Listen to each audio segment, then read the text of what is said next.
Hello all. I hope. Hey, Simon. I can see you have joined us. You're on your own so far, I think, but we shall find out anyway. I'll take a nod from someone else's live stream I was watching and saying, I'll wait for you all to sit down comfortably before I begin. Oh, hey, guys and gals. Thank you. That was lovely. I just saw a load of little likes and things pop up there. This is all a bit new. And I hope you can hear me. We did a little test earlier on, and I know some of you had seen that. And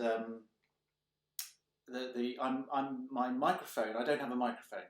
Well, I do, but it's complicated.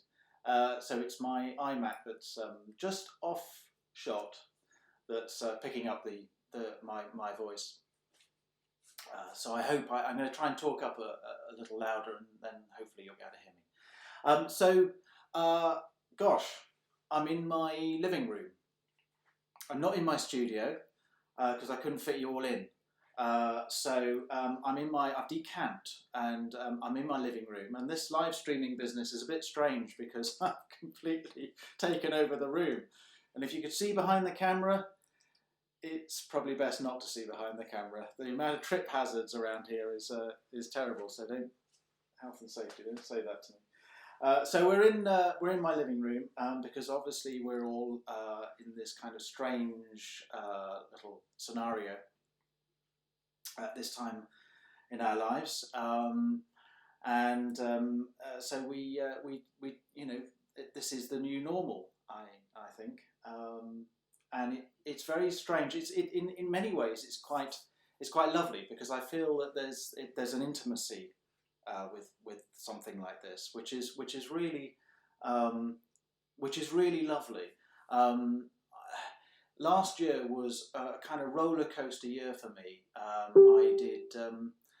I did lots of playing live and with Toby, and we were touring Motion, and which was just amazing.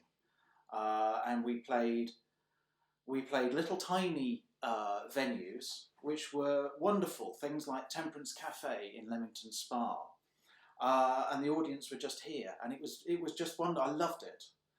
And similarly in Frome, there's just this brilliant live venue called the Silk Mill, and I know some people down there asked me to play there, and we did a lovely performance there, packed out. It was just brilliant, and again, audience members just here, and that's lovely. And then to go from something like that to the festivals, we did an amazing festival over in Hungary, which was it was incredible. So it's a big change suddenly to be talking to a camera, but feeling very connected, feeling very intimate, and all of those sort of things. So it's really lovely, and I think I'm really looking forward to this. So a Trace of Phosphor. It's taken me a huge amount of man hours, mostly in the night when I couldn't sleep, and I don't want to go into the reasons for it. It's a little dark, it's a little melancholic, but not all. Some of you, firstly I should say thank you to those of you that have bought the album. Huge thanks for your support, and I know the special edition, we did a beautiful special art edition because it's a download only album. We did this art edition, and that flew out, and I was just amazed, and it was lovely. It was really fantastic, and huge thanks to all of you that supported me on that. It really does mean a lot.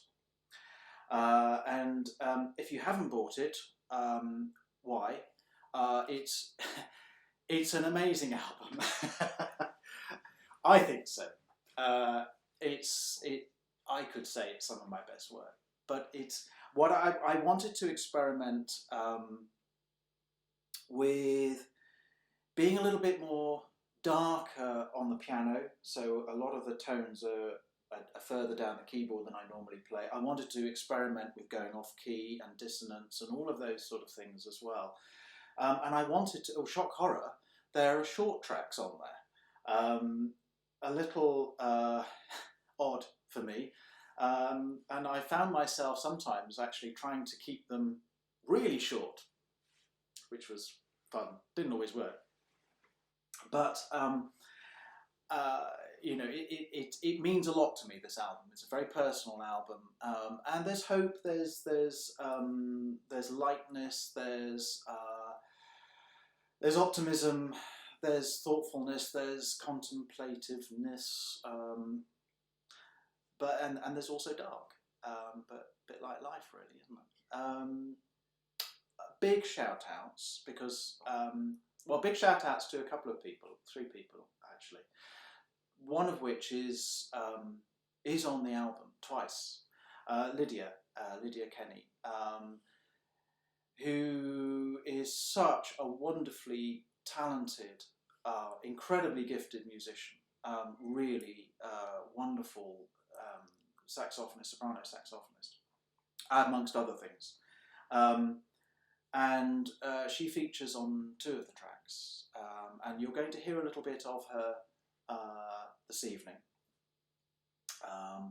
In Spirit, I did all sorts of ideas for hookups and things like that, and I just thought, gosh, this is just going to go horribly wrong. So she's here in spirit. Maria Stadnica, my poet, amazing work. She's not on this album, but there's more coming. So stay tuned. And Bill, how'd you go? Clarinet on A Break in the Clouds. And I think we might be hearing some more from him before too much longer. But I wanted to give a shout out to those 3 people whose contributions to my work have made such a big difference, and I love it, absolutely love it. So I'm going to be, this is the kit I use. I got a couple of things coming off the reel-to-reel, because I'm tape bonkers. Guitar, I'm going to be playing a bit of guitar.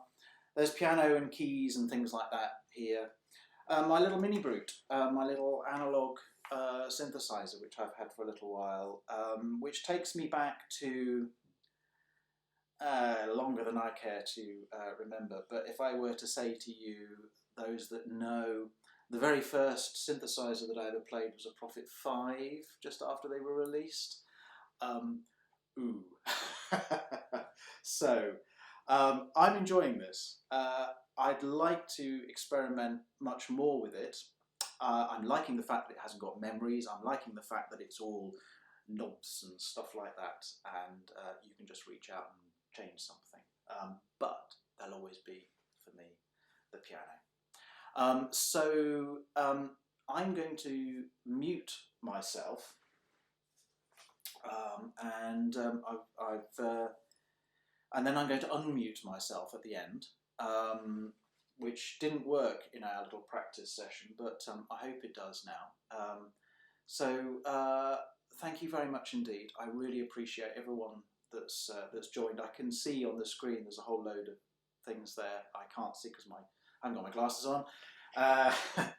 But enjoy. There'll be about 20 minutes. I'm going to do several pieces, some from the album, in a kind of different way.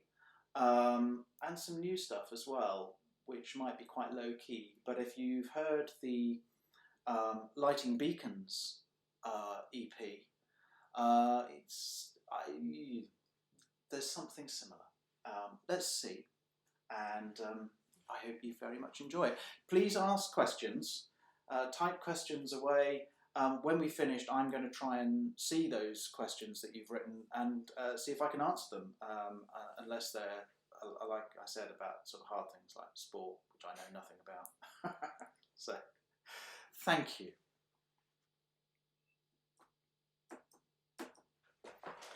It doesn't want to do that.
Thank you. I hope you enjoyed that. I did. I'm going to try and see what. It's lovely to see so many. That's just incredible. Wonderful. I'm so thrilled. Thank you, everyone. I've got to try and find it now on my Facebook page.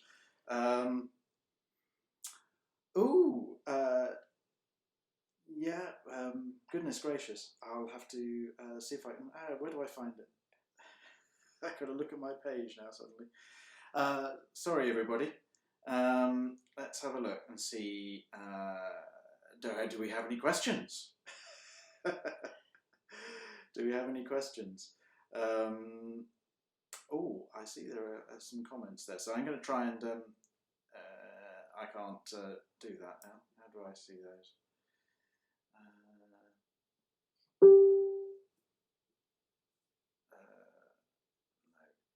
No, dear. Hang on. That seems to have gone horribly wrong.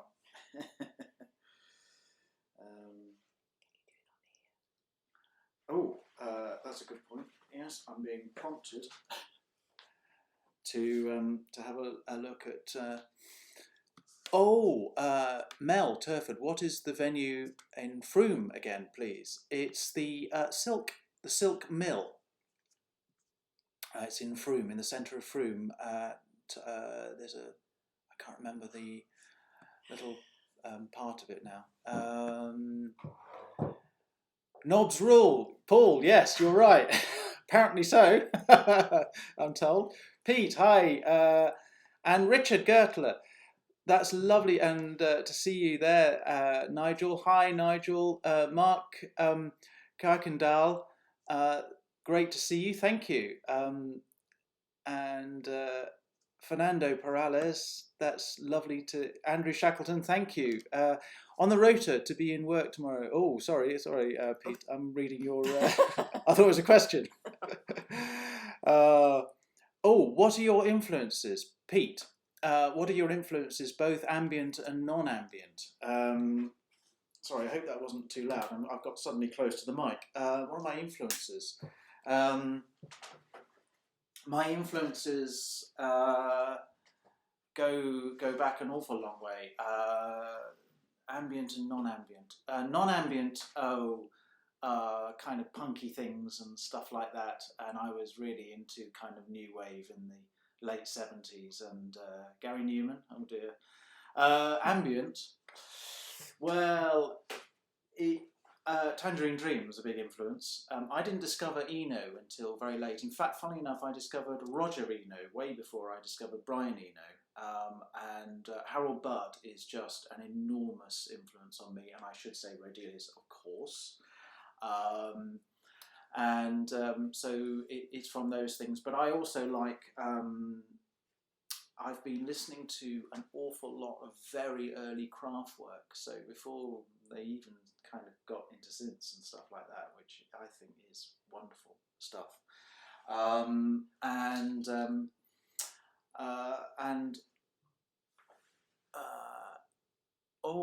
Can you reflect a little on the first time you became aware of the elemental spirits that you follow in your beautiful sonic journey? Ian, gosh, am I aware of elemental spirits? I don't know. Possibly they're around, yeah. I'm very influenced by landscape, weather patterns, sound. I know it sounds a bit of kind of an obvious thing, really, but if there's a room full of people talking, I'll be the only one that appears to be listening, or not appears to be listening, and I'll be listening to something that's happening outside, or filling in the gaps. How much of the new album was created with a clear plan goal? James Armstrong. Hi, James. Coming together as experimentation and exploration. Well, actually, that's a very good question. I hadn't really thought about that. That's a very good question. Probably half and half. I had these clear goals of creating some. I wanted to break away from keys that I play in a lot, and I wanted to kind of experiment with, doing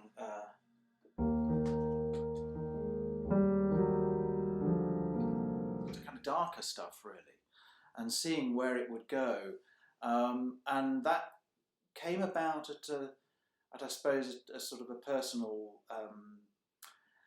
time in our lives, which was very hard, very difficult, and then it all got tied up, and it became a therapy for me in a way, I guess, if that answers the question, which I'm not sure if it does, but about half and half, I guess. Thank you, Ian. Oh, there's some lovely. Thank you very much indeed. I'm chuffed to bits that so many more. Chris Backer's here. Well, you know, Chris. I was. We have we love to work together, and we share a lot in common in terms of listening and sounds and things like that. And goodness, it's lovely to have you, Chris, and hi to Renska, and we miss you both terribly.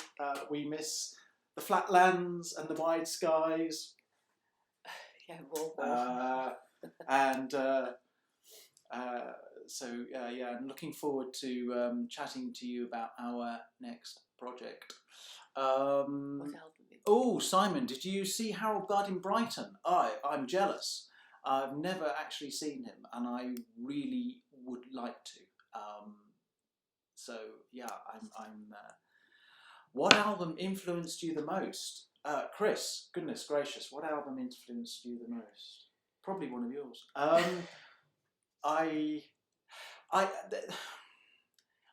big influence was Rubicon from Tangerine Dream. I remember. There are tracks, more tracks than albums, but which kind of says a lot, really, doesn't it, about modern times? But I remember the very first time, like I can close my eyes and it's there. The time that I heard Rubicon play, and it was so I'd never heard anything like it before, and that was wonderful. What is the most beautiful sound? Well, it's kind of okay, so what is the most beautiful sound? Well, it is a cliche, but it's got to be birdsong, hasn't it, really?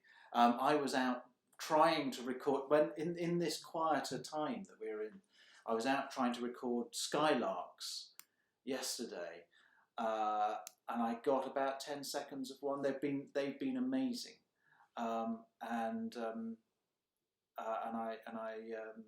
I did sort of partially successful, but we're always drawn to those natural. I mean, this goes back to what Ian was talking about, elemental spirits, possibly, and it's these elemental sounds, I think, that have a very deep resonance with us. So it's the obvious things like fire, it's the obvious things like the wind, birdsong,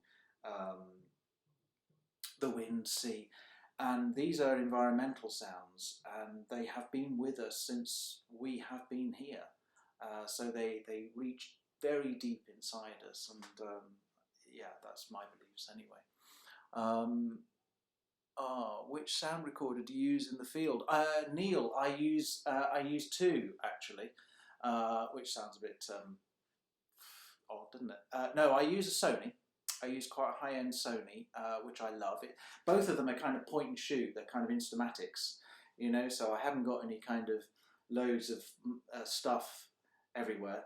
The other one that I really, which I started off with, is a really cheap Tascam, and what I really like about it is it's small. It's light. You can put it in your pocket, and when you turn it on, you can be recording very, very quickly. So. Literal spirit. Sorry, Ian, I misunderstood something. What was about to ask Pete? Yes, with Chris. Any other collaborations planned? Yes, is the answer. Chris and I are putting the finishing touches to our next collaboration album. I don't want to say too much about it, except that it's stunning. That's all.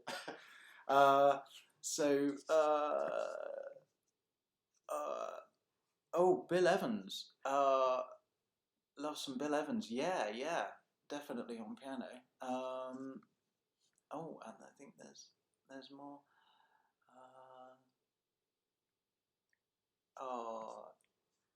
I think Alex means. Alex says, "I think you mean a good malt, Ian. A good space side. Yeah, can't be faulted. Definitely. But really excellent questions, guys. Because it's really interesting. I mean, it's always really interesting.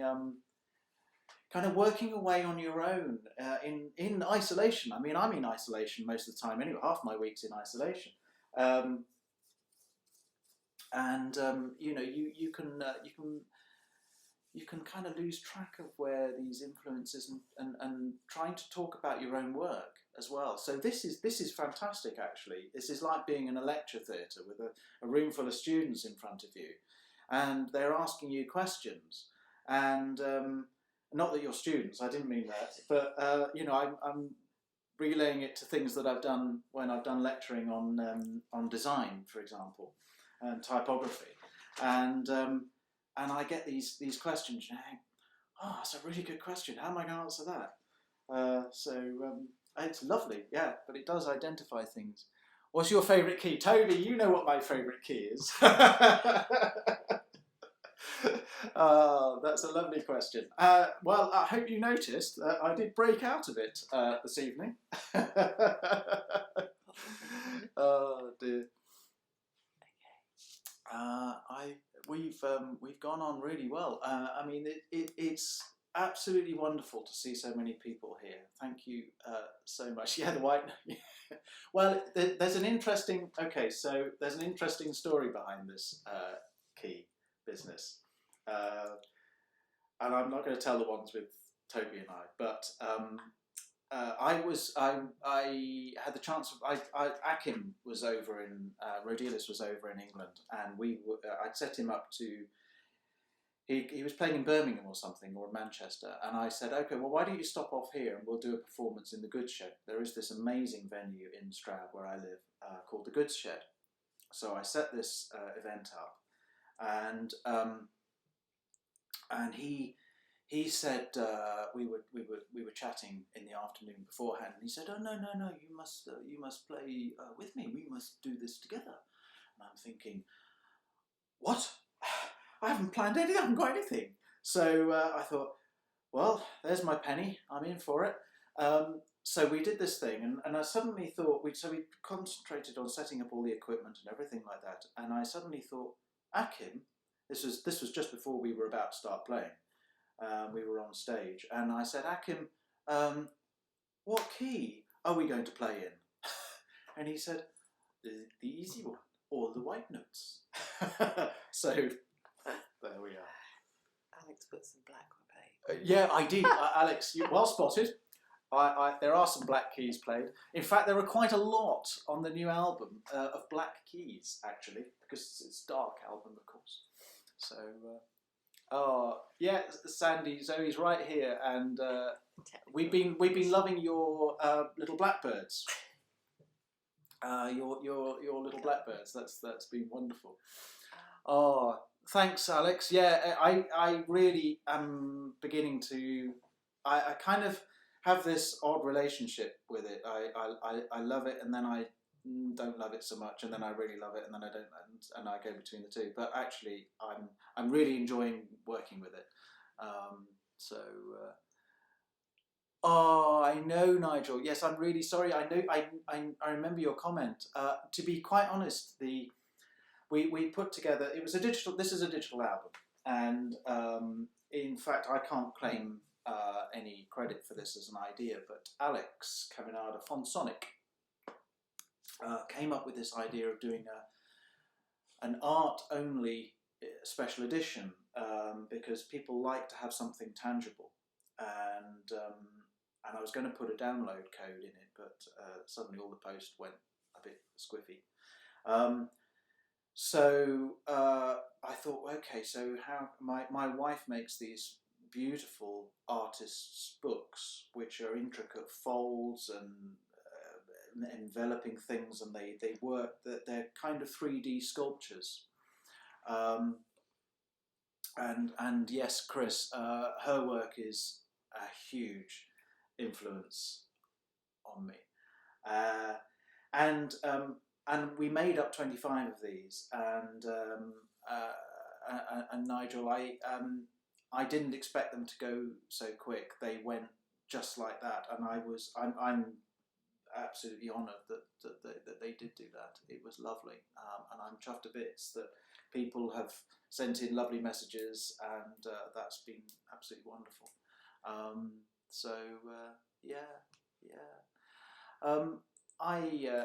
I guess that looks about it.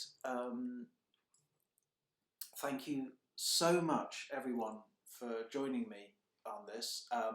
I hope very much to be doing more of this beyond the lockdown. I might try and refine it a little, but I think this will be done again, and I'm really looking forward to it. And huge thanks. Thanks, Ian. That's really kind of you to say that.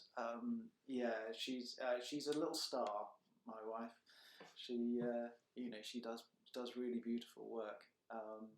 And the image is actually one that came from. In fact, it was when Chris and Renska were over visiting us, and we went to this interesting workshop. We're always having those sort of things in Stroud. That's that kind of place. And there were these lovely old sort of stereo viewer slides. There's no computer involved in this. It's all distortions and lenses and cracked glass and scratches and things like that. And that's where that image comes from. So, oh wow! I have San Francisco being mentioned here. That's amazing. I mean, this is where this sort of thing is just incredible, because I sit here in my room and it goes out into the world, and it's beamed across the globe, and it's amazing to think that there might be somebody in San Francisco that's watching. That's just it's incredible, isn't it? Really. I mean, the internet still, it's magic, isn't it? Really, it is a bit magic to me still. I'm that old. Oh, Peter, thank you. That's very kind of you. That's really sweet. That's very kind. I think we're going to wrap it up there, guys.